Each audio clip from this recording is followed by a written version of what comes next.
Welcome to our noon edition of Arirang News. Here are the stories making the headlines at this hour. Following a major walkout by junior doctors, we could see medical school professors from 19 universities collectively resign as well.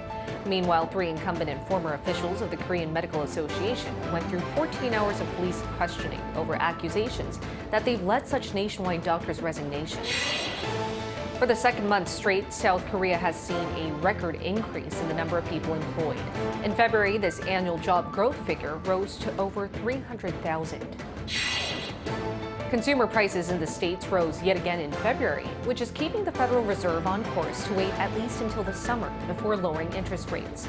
But the S&P 500 climbed to a new all-time high, which adds weight to analysis comments that rising inflation points to consumers doing well. Medical school professors will decide by Friday whether they will also resign, as thousands of juniors doctors did, over the government's decision to raise next year's med school admissions quota.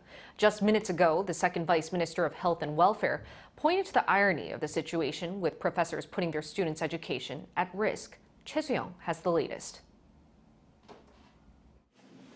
The massive walkout by junior doctors could soon spread to a collective resignation of medical professors nationwide. An emergency response committee of professors from 19 medical schools across the country decided in a late-night online meeting on Tuesday to determine whether to submit collective resignation letters by Friday. Those schools include the so-called Big Five hospitals in Seoul, such as Seoul National University, Yonsei University, and Catholic University. In the statement released after the meeting, the professors said they would protect the trainee doctors from legal actions by the government. Also, they will stop the government's plan to expand the medical school quota. Meanwhile, Kim Tae-gu, the chairman of the Emergency Response Committee of the Korean Medical Association, underwent intense police interrogation at the Seoul Metropolitan Police Station for over 14 hours from Tuesday afternoon. Kim is among the 5 individuals that the Health Ministry on February 27th accused of obstructing junior doctors' training through incitement of their mass walkout. After interrogation, he said the government's strong stance is regrettable and the walkout of trainee doctors is entirely voluntary. The current situation, sparked by the government's plan to increase medical school enrollment by 2,000 places, has been ongoing for 4 weeks. Choi Soo-young, Arirang News. As part of efforts to deal with the ongoing medical personnel shortage, the government has unveiled a new plan to increase financial support for smaller, specialized hospitals. Officials are aiming to also address the issue of patients flocking to major hospitals. The government's plan is to change the current medical insurance system based on hospital size. During a cabinet meeting on Tuesday, Prime Minister Han Duck-soo announced the measures to increase financial support for smaller specialty hospitals. Currently, hospitals in South Korea are categorized into primary small clinics, secondary specialty hospitals, and tertiary comprehensive hospitals.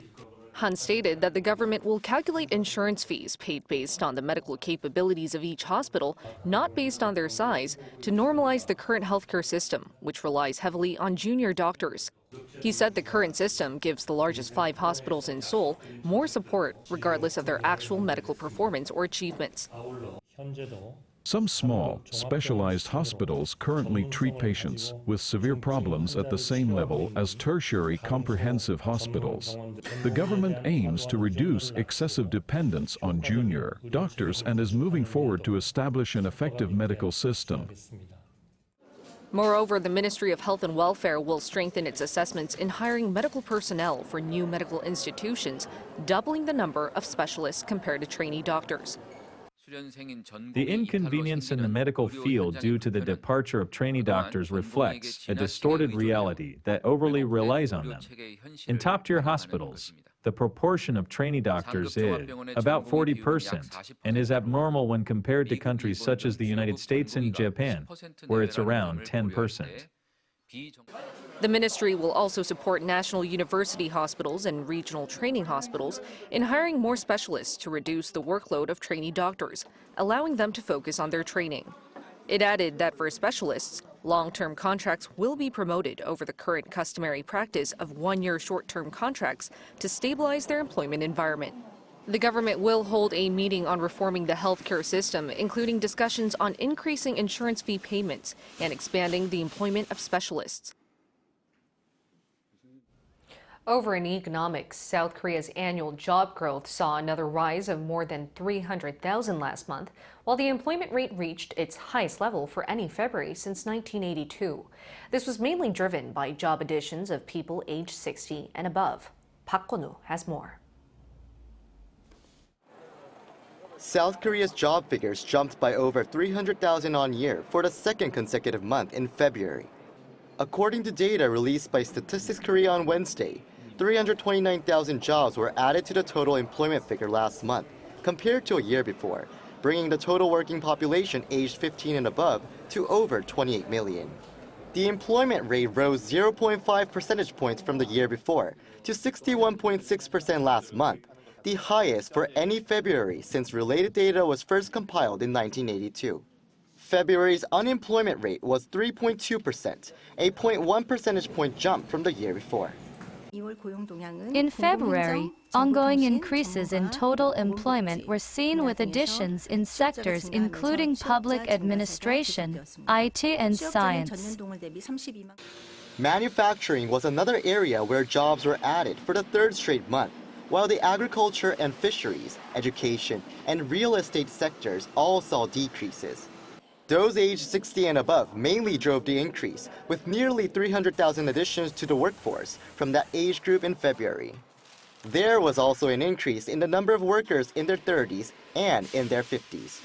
Groups including those aged 15 through 29 and people in their 40s saw job figures fall on year by more than 60,000 each last month. Park Kwon-woo, Arirang News. The South Korean government is moving to address long-standing issues in the wedding industry and revise regulations in new sectors such as fintech and robotics. Our economics correspondent Lee Soo-jin tells us more. South Korea will make it mandatory for wedding-related businesses to disclose their prices starting next year to improve transparency in the wedding industry. That's according to plans targeted toward young South Koreans announced during an emergency economic meeting led by Finance Minister Choi Sang-mok on Wednesday.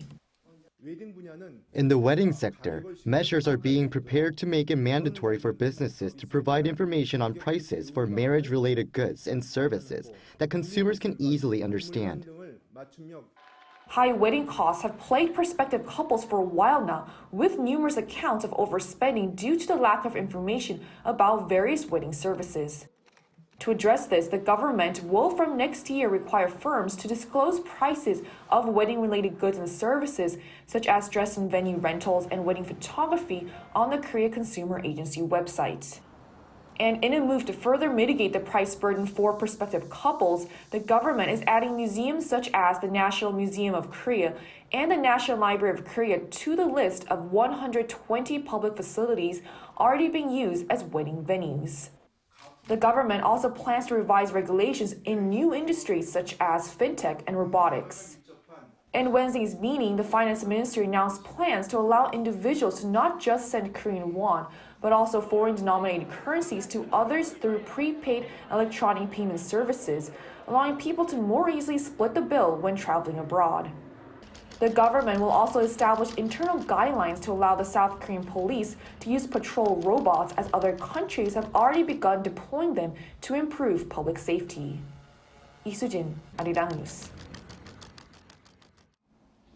The prospects of a U.S. Fed rate cut may be pushed a bit further, as latest data showed a rise in U.S. consumer prices.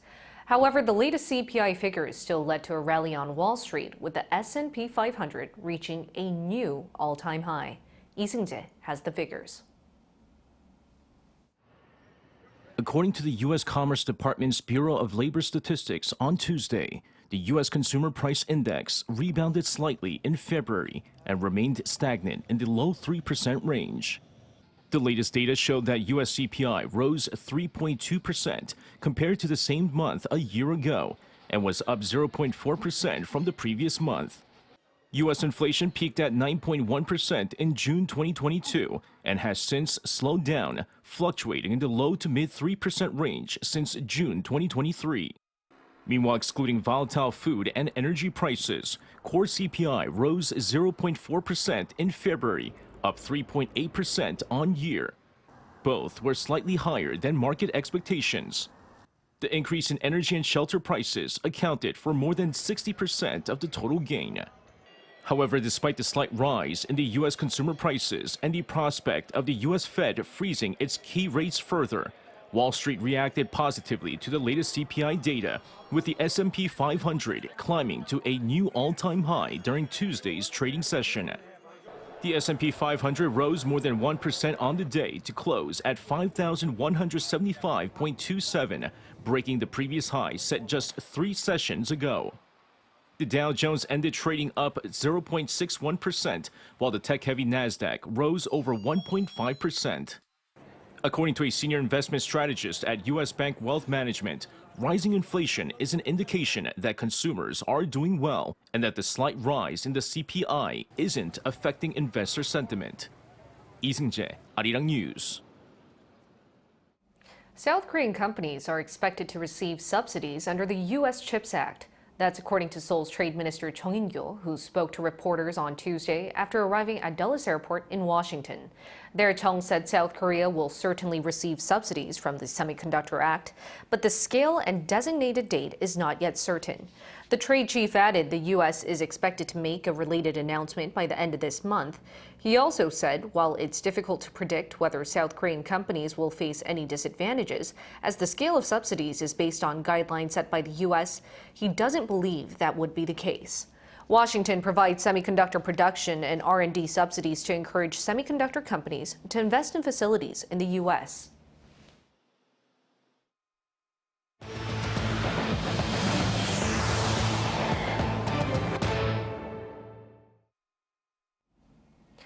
Ahead of the general election in April, Korea is seeing heated election campaigning. Both ruling and main opposition parties on Tuesday launched their own campaign committees for this high-stakes election. Our National Assembly correspondent Shin Ha-young has the details. With just a month left until the general election, both the ruling and opposition parties have formed their election campaign committees. The ruling People Power Party's interim leader Han Dong-un will serve as its committee's chief chairman. According to a party announcement on Tuesday, the co-chairpersons of the committee are the PPP's floor leader Yoon Jae-ok, former lawmaker Na Kyung-won, former land minister Won Hee-ryong, and current lawmaker An Chol-soo. The PPP emphasized the importance of winning in metropolitan areas including Seoul, Gyeonggi-do Province, and Incheon, stating that the co-chairpersons are expected to lead these areas to victory.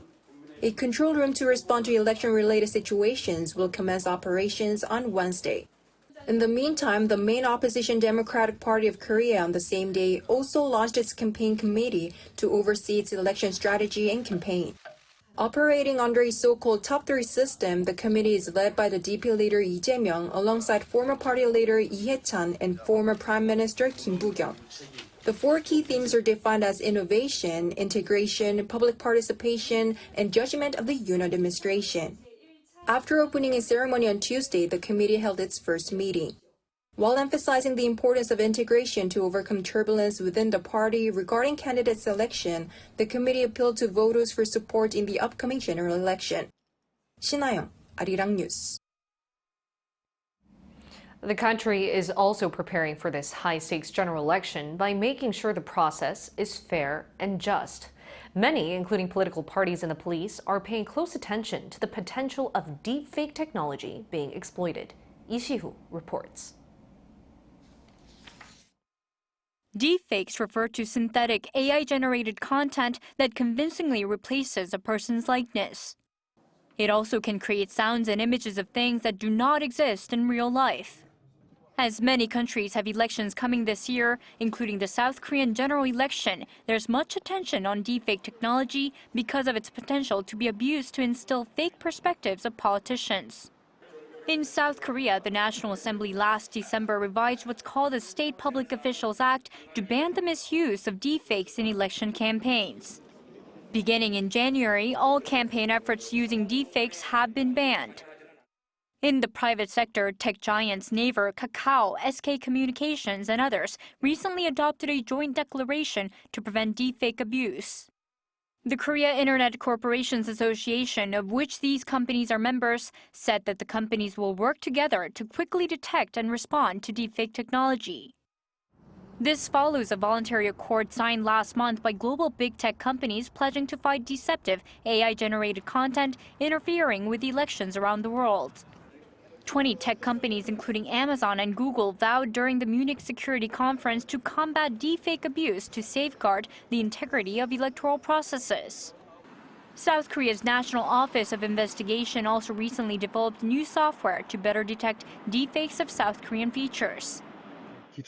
Most existing models were produced overseas and consist of Western-oriented data. For this reason, there was a problem of poor detection rates for images synthesized for Koreans. The software developed this time has greatly improved the detection rate for Koreans by learning various data related to Koreans. An information security expert says voters must also stay vigilant. In the age of AI, it is becoming increasingly difficult to distinguish between what is real and what is fake. We need to be more vigilant about deepfakes and take a firm stance against the illegal uses of deepfakes. Such a public debate may help clarify and minimize the legal sanctions. Professor Kim highlighted that timely prevention is key, especially during general elections where the results can change just by some 100 votes in certain districts. Lee Si-hoo, Arirang News. Speaking of technology, South Korea, the U.S., and India are strengthening cooperation in critical and emerging technologies. The three countries held their first trilateral dialogue on the topic on Tuesday. The third Deputy Director of National Security, Wang Yun-jung, hosted his U.S. counterpart Tarun Chhabra and India's Likant Kar in Seoul to discuss cooperation on pharmaceuticals, semiconductor supply chains, AI, and space, among other things. The top office says while tech cooperation was largely between Seoul, Washington, and Tokyo, New Delhi's inclusion is significant as India is a leader in space technology and has the workforce to support the pharmaceutical supply chain. Such dialogue was agreed to be launched following the South Korea-U.S. Next Generation Critical and Emerging Technologies dialogue held in Seoul late last year. In other news, cultural exchange can be a good way to build friendships between people from different countries. We're seeing that here in Seoul as students from Harvard University have come to South Korea to experience something new. Iuni has the story. 100 Harvard students have come to South Korea. During their 10-day trip, the students stopped off at Jinkwansa Temple, a Buddhist temple located in Seoul. Monks describe Jinkwansa Temple as a place where prayer and practice cultivate happiness and wisdom, a true sanctuary for the mind. Jinkwansa is over 1,000 years old and is located to the west of Bukhansan Mountain.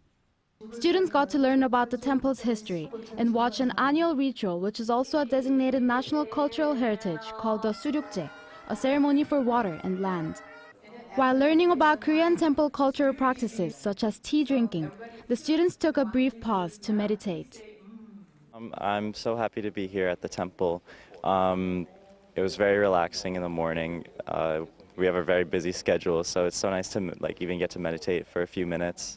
I'm really happy to be around nature as well. We've been in Seoul for a few days. It's very concrete pavement, and I love being around the trees and the grass now. One of the highlights of a temple stay is the opportunity to sample temple food, which is known as being healthy and vegetarian, as well as environmentally friendly and sustainable. From preparation to consumption, every step in the temple is a daily practice. I think the experience was so intimate. Last time I came, I went to the markets and the street life, and it was really overwhelming, but this is overwhelming in a really different way.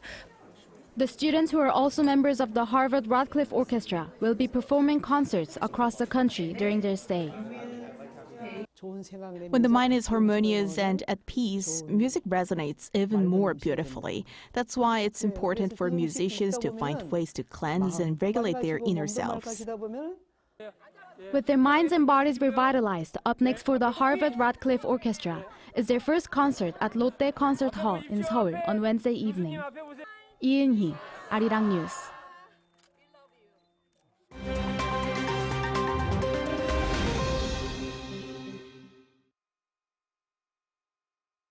Let's take a look at the latest news in the world now.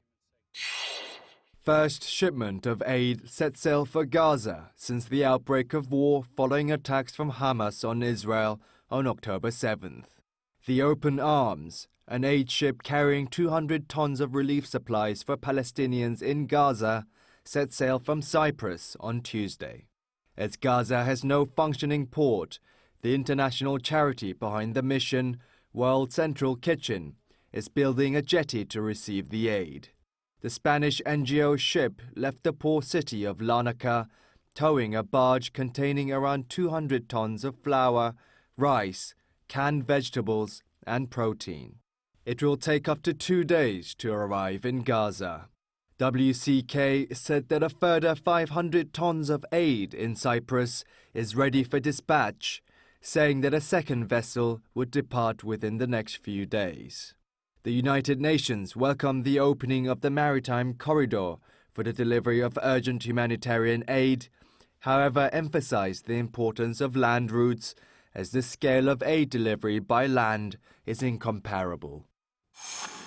The United States announced that it will send a new military aid package worth $300 million to Ukraine on Tuesday. This is the first release of funds for Kyiv from the US in months, with additional aid still blocked by Republicans in Congress. U.S. National Security Advisor Jake Sullivan said that the funds will be used for artillery rounds and munitions for high-mobility artillery rocket systems. On the same day, Ukrainian President Volodymyr Zelensky said that a Russian missile hit 2 apartment buildings in the central Ukrainian city of Kryvyi Rih, killing at least 3 and injuring 38. Earlier on Tuesday, the Russian Defense Ministry said Ukraine-based armed groups backed by tanks and armored combat vehicles tried to invade Russia's Belgorod region, but Russian forces had repelled the attacks. China on Tuesday claimed indisputable sovereignty over islands in the South China Sea after the Philippines questioned a proposal from Beijing regarding the handling of disputes in the region.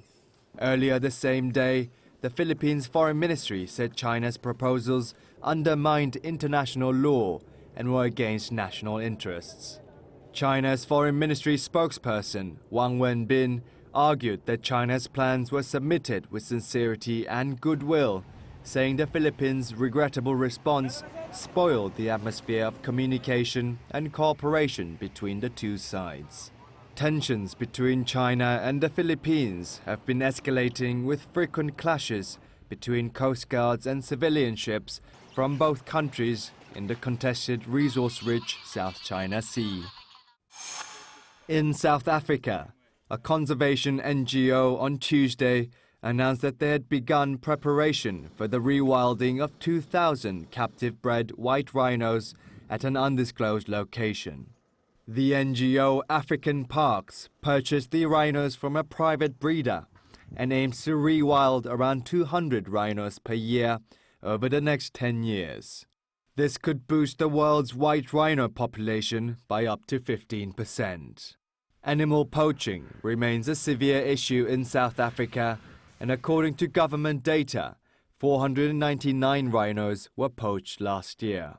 The previous owner of the rhinos waiting to be rewilded, John Hume, said that he sold the animals as the cost of protecting the rhinos from poachers was too high. Kim Seong, Arirang News.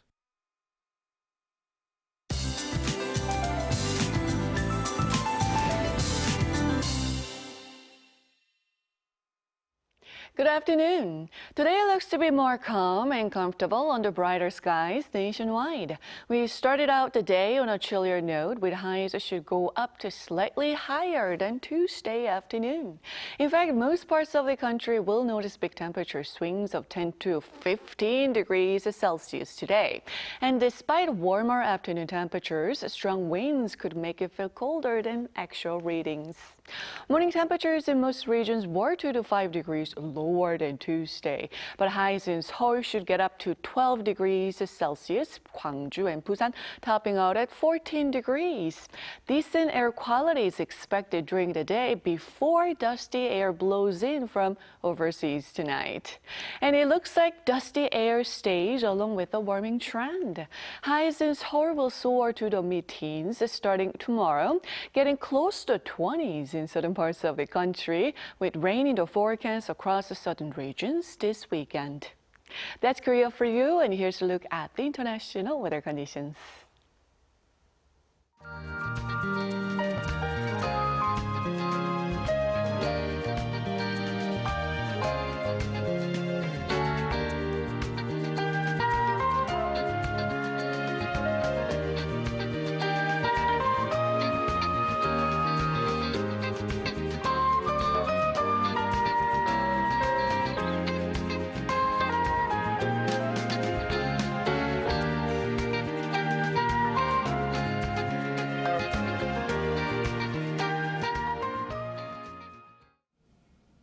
That's all we have for you at this hour. We'll bring you more updates from Korea and around the world at the same time tomorrow.